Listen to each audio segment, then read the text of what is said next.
There are people who appear in your life like a lightning bolt. You didn't know you were walking around in the dark until they light up the sky with a boldness that throws everything into sharp relief.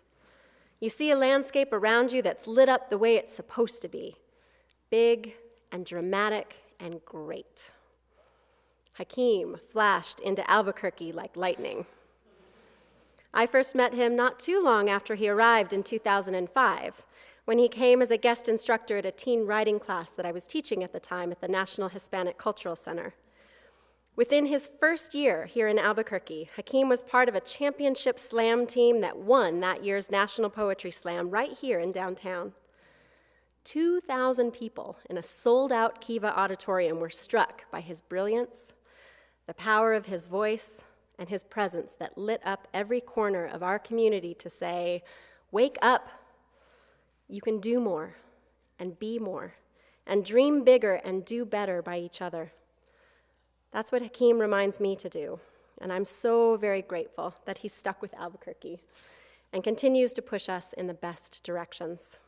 I'm excited and honored to introduce you to him again. He may have a spiritual home elsewhere, but I like to think that we're his theoretical home. We think alike, but I'm always surprised at what I have to learn from him. Please help me welcome Hakim Bellamy.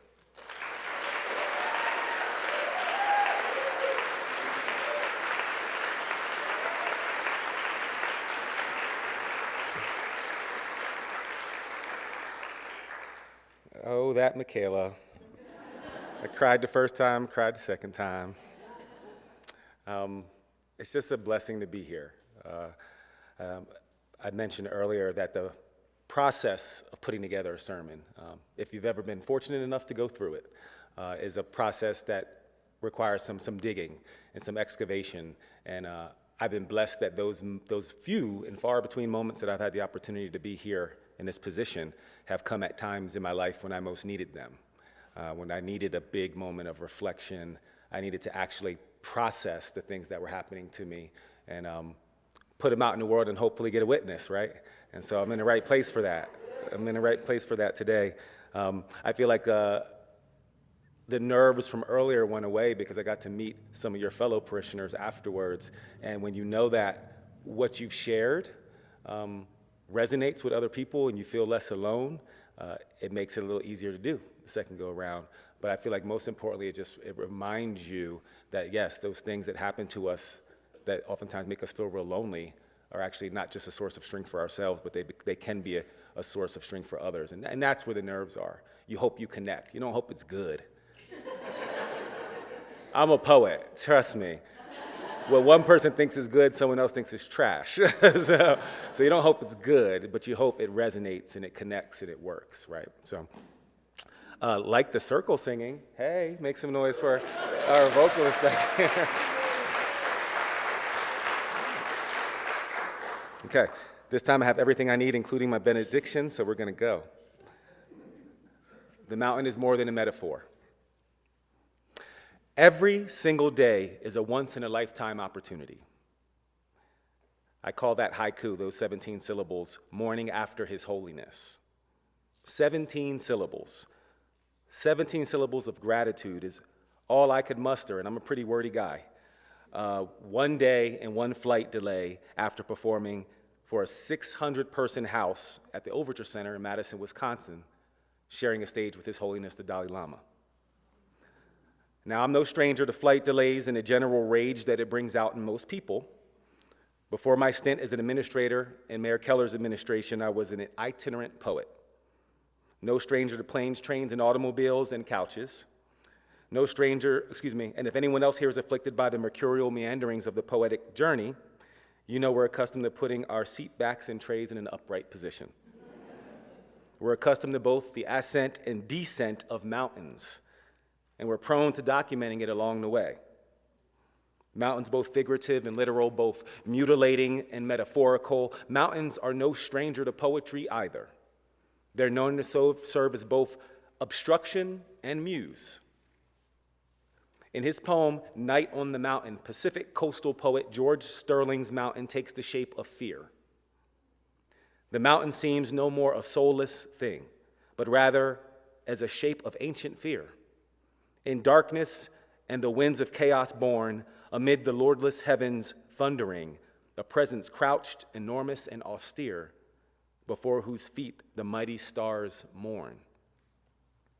While on the other hand, Tang Dynasty poet Li Bai fancies the mountain serene. You ask me why I dwell in the green mountain. Smile and make no reply, for my heart is free of care. As the peach blossom flows downstream and is gone to the unknown, I have a world apart that is not among men. On that stage at the Overture Center, touching foreheads with His Holiness felt more like Li Bai's mountain than George Sterling's. The Dalai Lama performance in the spring of 2016 was a pinnacle for me, flanked by two valleys, just like a real mountain. And the resultant haiku, a Hakim original, I thought, come to find out wasn't that original at all. Author Walter Mosley of When the Thrill Is Gone once said, quote, "Many and most moments go by us with hardly an awareness of their passage. But love and hate and fear cause time to snag you, to drag you down like a spider's web holding fast to a doomed fly's wings." That previous winter, the valley prior, my family had been dealing with my father, Reverend Edward F. Bellamy's Alzheimer's diagnosis for about 4 years. And that winter, things seemed to take a turn for the worst. For those of you who are familiar with the illness, know that there's stages, early, middle, and late. My dad's illness went from early to late stage with no real middle. Full-time care was imminent. He could no longer be left alone to care for himself. My mom was a full-time caregiver with a full-time job, and I was literally 3/4 of a country away. I was reckoning. The following fall, a degenerative bone condition began to impact my quality of life to a point where hip replacement was inevitable. I endured a state of chronic pain for most of the following year until I finally had the procedure in the summer of 2017. Young, even the doctor said, for a full hip replacement. Those who live or have lived with chronic pain understand what this does to your outlook, your relationships with people, your disdain for your coworkers, and everything else that is affected by pain. I was a wreck. But that was just one mountain, complete with the accompanying valleys. There were many mountains in my path, in our paths. Mountains that certainly were more obstacle than pinnacle, but mountains that were nonetheless necessary to get me to that moment in my life and in my faith on that stage. Just as it seems, we stand in an orchard of mountains to this very day. So how does a kid like me, from two Southern Baptist parents and grew up in a black church outside of Philadelphia in South Jersey, get to meet His Holiness the Dalai Lama, you ask? I mean, honestly, my parents, mainly my mom, were hippies, but they weren't that kind of hippie. So I didn't grow up with Buddhism in my household. So you ask again, how do you get to meet the Dalai Lama? You go to Tibet. 2 years prior, in 2014, I was on a 21-day trip, a 10-day trek in the Annapurna Circuit. That same mountain range is Base Camp Mount Everest, the top of the world. 2 years after my father's Alzheimer's diagnosis at that time, and the winter after I stopped pretending I was going to go home to care for my father and mother. When you're walking for 8 hours a day, it becomes a meditation. For those 10 days that we were on that trek, we would leave at whatever time in the morning, because it all seemed the same, and we'd walk for about 4 hours. We'd come to where we would have lunch, and then we'd pack up and walk for 4 more, and we'd put down camp, and we'd do it all again, right? And so the beautiful part about the trek is that we all start out together, but then, we spread out, because people walk at different paces, and it's those moments when you're most alone, and there's someone in front of you and there's someone behind you, and you're kind of keeping an eye on them while they're keeping an eye on you, that you just kind of hear the meditation of feet.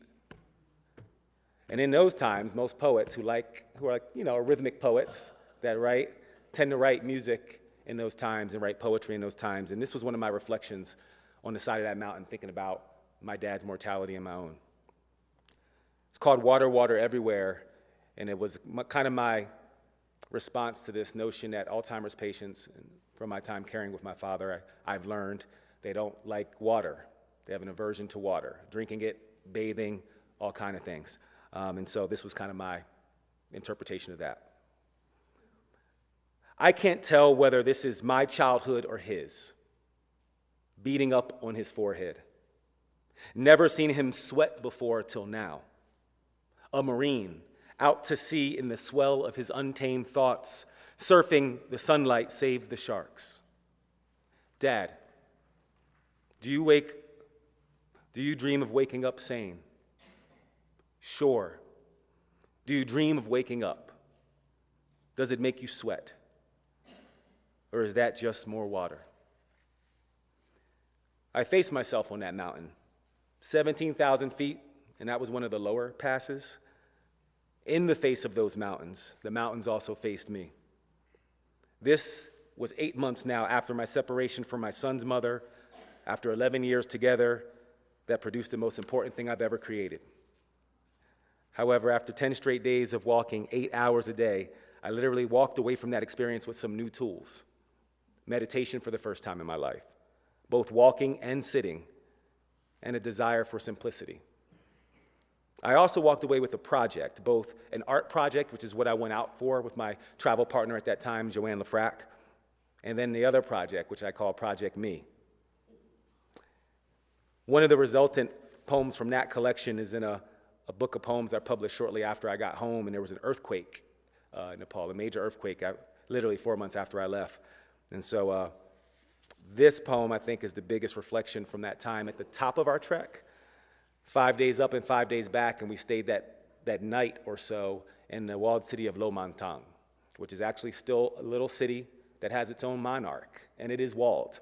And what's beautiful about the walls is that in the morning, when at the monastery, the little baby Buddhas, they're about this high and bald, when they pray and start playing music and praying, and then later in the day they're laughing and singing and playing soccer, all those things you can hear no matter where you are in the city because the sound travels through the walls of this maze. And so we got to hang out with them every morning if we were ambitious enough to get up early enough to go meditate with them. And this was one of my reflections from that time. Boys' School for Better Living. Today at sunrise o'clock in the morning, I had breakfast with some of your new classmates, a cohort of consciousness at your new school. I drank black tea because these kids are rock stars at that whole sharing thing. Plus, they are growing boys, and laughing all day burns lots of calories. To save this world, they're going to need all the power they can swallow. It's a different kind of school, son. Okay, it's a monastery, and the commute is transcendent, but I promise you this, by the time it's said and done, y'all gonna chase them crazy ball heads out of town. Your senior class will replace them with llamas of love, replace us with promise and passion. You will wear a uniform in this boarding school, a shivar that will be the envy of every bootstrap, spit-shine soldier, stars and stripe be darned. You are dressed for a spiritual kind of combat that requires nothing but a smart bomb. And the only casualty is your own ego. I turned the page the wrong way. Only casualty is your own ego. I confess, I already filled out the application. We already won the flippin' lottery. I already enlisted you in this army of enlightenment, but before you doth protest too much, let me walk you through a typical school day. When the bell sounds, the lecture goes right out the window along with the lecturer. I was the oldest thing in that classroom sanctuary by at least 20 years, and if I learned anything from those other flies on the wall, it was A, we are all sentient beings. Don't forget that next time you swap my cousin. And B, shut up and listen. You just might learn something. That bell means pick up an instrument and start praying with your whole entire body. When the drum, cymbals, and horns start in, you are encouraged to jazz fantastic. Sing like the mountain next door is trying to sleep and you are doing your holiest to try to wake it up. Every day starts with math class, and you've just joined a Tibetan boys choir.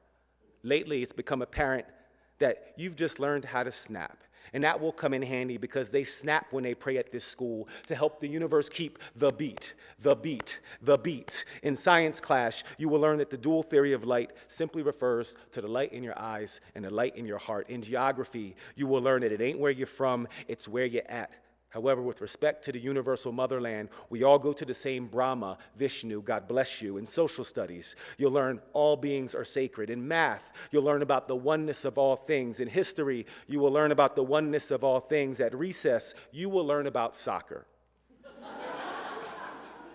You will laugh until your stomach hurts like it's a class, like little boys are supposed to do.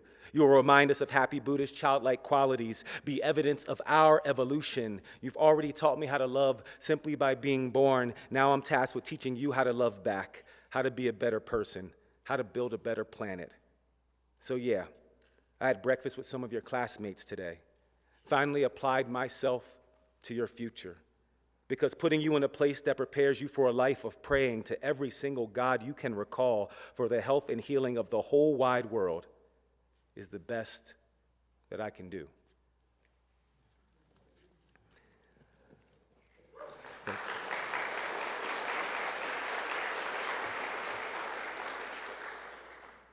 So I got back. 4 months later, they had a almost 8-point earthquake in Nepal. UNESCO heritage sites that I literally visited 4 months prior in Bhaktapur were leveled. Buildings no longer existed anymore. And so one of the things that we wanted to do when we got back was publish a book of poems and raise money to send back to our new friends that we had just met. But I learned something about earthquakes in that moment too, that earthquakes are the things that mountains are made of. That following year, 2017, was a blur. I had another major life transition, another relationship, the theme in my life. Dad's illness progressed, and I got a brand new hip finally.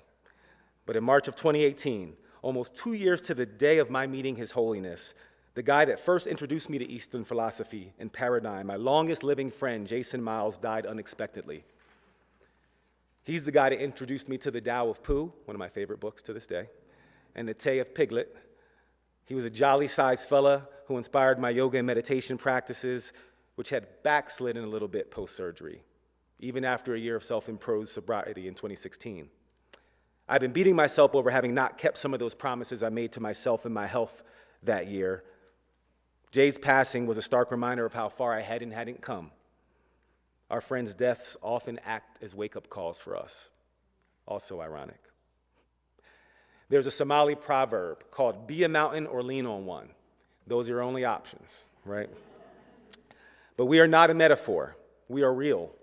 We must climb ourselves, our ego, our insecurities, our paralyzation, our penchant for being too pensive and not acting, as well as our penchant to reflectively act without pence or thinking.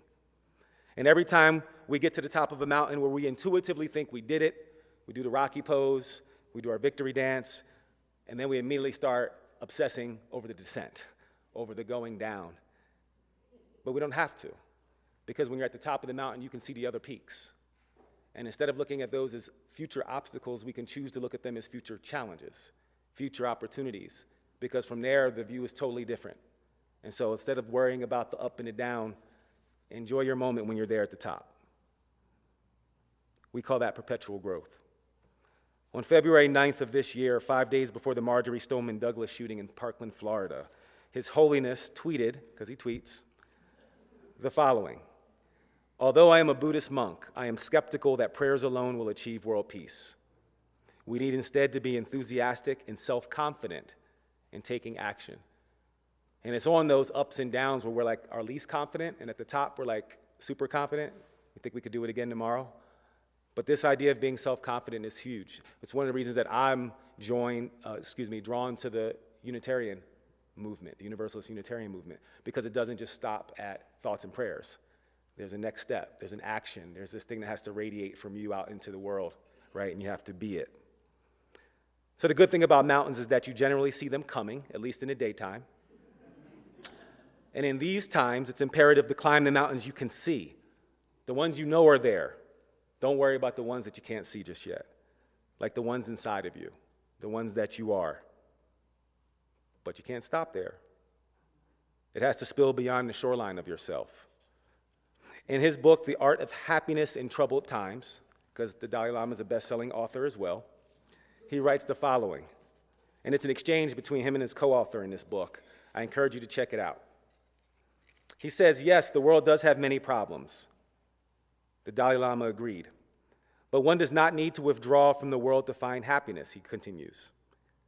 "You know, this question actually reminds me a little bit of one time in Germany when the interviewer asked me what I thought of stress and whether it was a congenital characteristic of the modern world and of modern society. "What did you tell him?" the co-author asks. "I told him no," says the Dalai Lama. "If that were true, then we'd all have to run to a place without TV, without communication, and without any modern conveniences, and without such good food." "To me," he continues, "wherever such a place might be, I don't think that would necessarily be a pleasant, stress-free place to live. So states like stress and anxiety are internal states, whereas the condition of our society are external states. They don't directly create our stress. Stress and these negative mental states have to do with our response to these conditions and show a certain lack of ability to cope with our environment." And it's the coping part. It's the coping part. That's the doing part afterwards. So as I leave you today, and we depart up or down the next mountain in our journey and in our path, I want to remind you of His Holiness' words as reflected through mine, because we are not alone. And I'd like to connect back to, with the help of my vocalist back here, to that visit to Madison back in 2016. I was there with a group called the Academy for the Love of Learning, and I was offered the opportunity of a lifetime to go be in a room with about 100 neuroscientists who the Dalai Lama has been meeting with regularly to decide what the physiological effects are of meditation, of what Pastor Lily asked us to do here earlier today, like quiet time in your mind. And so he's been doing that work for a long time. He's also been seeking medical support for other illnesses because the Dalai Lama is aging as well. But he's been doing that work for a long time, and so that was actually a trade summit, if you will. And he was addressing them, and we were invited to be in the room with them and kind of take notes of their reflections. And then later that night, we invited all of these physicians and neuroscientists to come to a jam session with us. And we had writing prompts. You can imagine they were excited. So after they had a little taste of being an artist, we took all the things they collected, and this song, the resultant song that we're going to share with you today, was something that we teased out of there. Vanessa Torres, McGovern Torres, is a very accomplished singer-songwriter. I'm me, and Molly Sturgis is a composer, and so this resultant song we got to share the next day on the stage with His Holiness to an audience of about 1,600 in Madison, Wisconsin. So.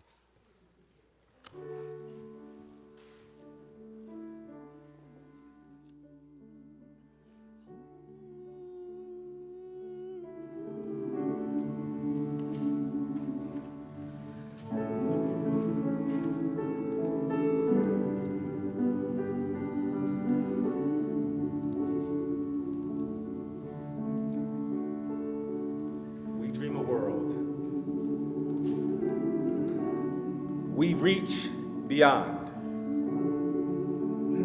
In everyone, I see myself. Walk with me home. We dream a world. We sing the wind. Take off your mask. Walk with me home.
At the invitation of love, we meet ourselves. In everyone we meet, I meet myself. In everyone I see, again. We have a dream for the world, a shared dream, a same dream at the same time. a living, breathing dream, a dream that is awake.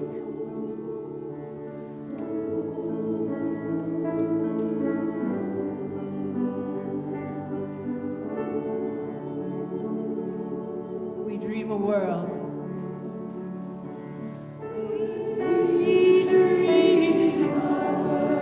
We reach beyond. In everyone I see myself.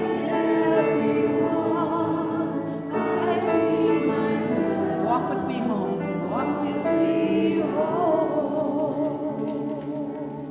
We dream a world.